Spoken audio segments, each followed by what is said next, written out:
Then you see what's happening in Himachal Pradesh, where they're knocking the doors of the temple saying, give us money, give us your coffers because we are empty. What's going on? Rahul Shivshankar. Oh boy, what's going on? Does anyone in the Congress know what's going on? There are so many people who come up with so many statements.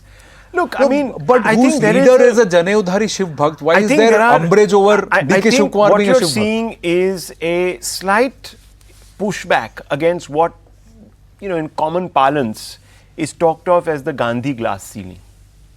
Right? That there is a certain feeling amongst a large number of meritorious Congress people in the rank and the file that believe that, look, I think after a point, if you are not simpering to the powers that are at the top of the party, there is no future. Either you are picked by them or you are discarded.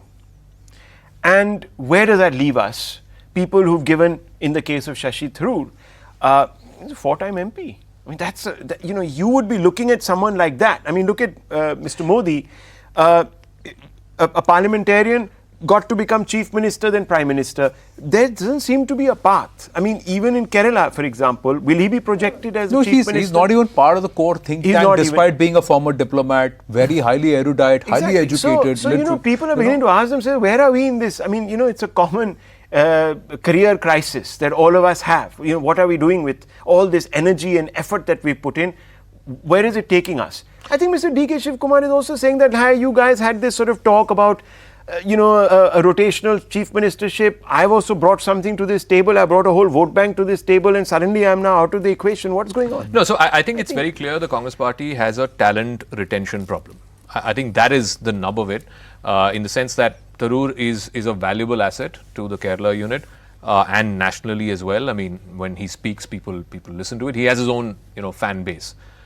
Tharoor's problem is, I don't think him and the state unit got along well at all. In the 20 years almost that he's been MP, I don't think he's needed the state unit to sort of go out and work for him and fetch him votes. It was always him.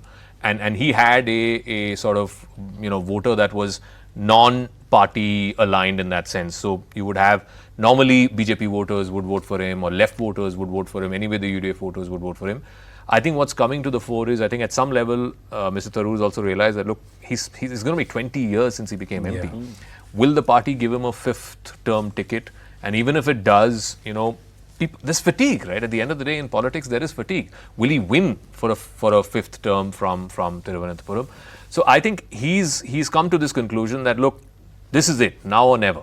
Either they project me as chief ministerial face for the upcoming assembly elections next year, or I'm done. My political career is done. Now, to all of those people who are saying, oh, he's just, red flagging this because otherwise he's got the option of the BJP, I think he himself has said that he's not going to go to the BJP. No, Dr. Tharoor had the option of moving to the BJP long back, and exactly. And I think he's taken that. But I'm just saying, look at the whole array of thinking minds from within the Congress who've left. Even the young, brighter minds who've now decamped, moved to the BJP, or plying their wares elsewhere, or totally got out of politics. They were all thinking minds. They've all gone out, and within the Congress echelons itself, or within this leadership, they say the top leadership is being surrounded by certain entities who are nothing but glorified NGOs. They have got nothing as far as core Congress values. They are not people who have worked on the ground. Shashi Tharoor's worst problem is that the coterie doesn't like him. It's very simple. Look, I mean, there was supposed to be a free and fair election in the Congress where Mr. Tharoor threw his hat into the ring, and you know what happened. So, I mean, at the end of the day, neither can he sort of aspire to greater glory within the Congress party, neither can he take his electoral trajectory to a point of, logical conclusion. Can't even do that. So there's no chief ministership carrot for him, though he's probably a strong front runner for that.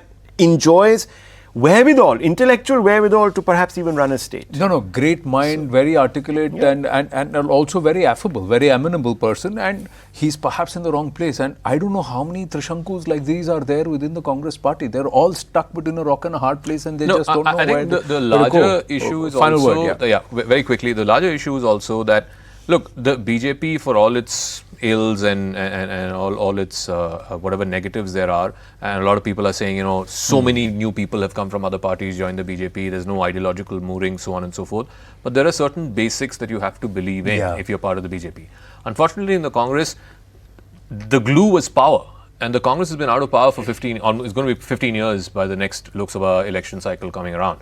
If you're out of power and you have nothing else to hold you together, no ideological mooring, Yeah. this is what's going to happen. See, the thing is, ironically, the Congress's ideological mooring itself has seen a 180 degree.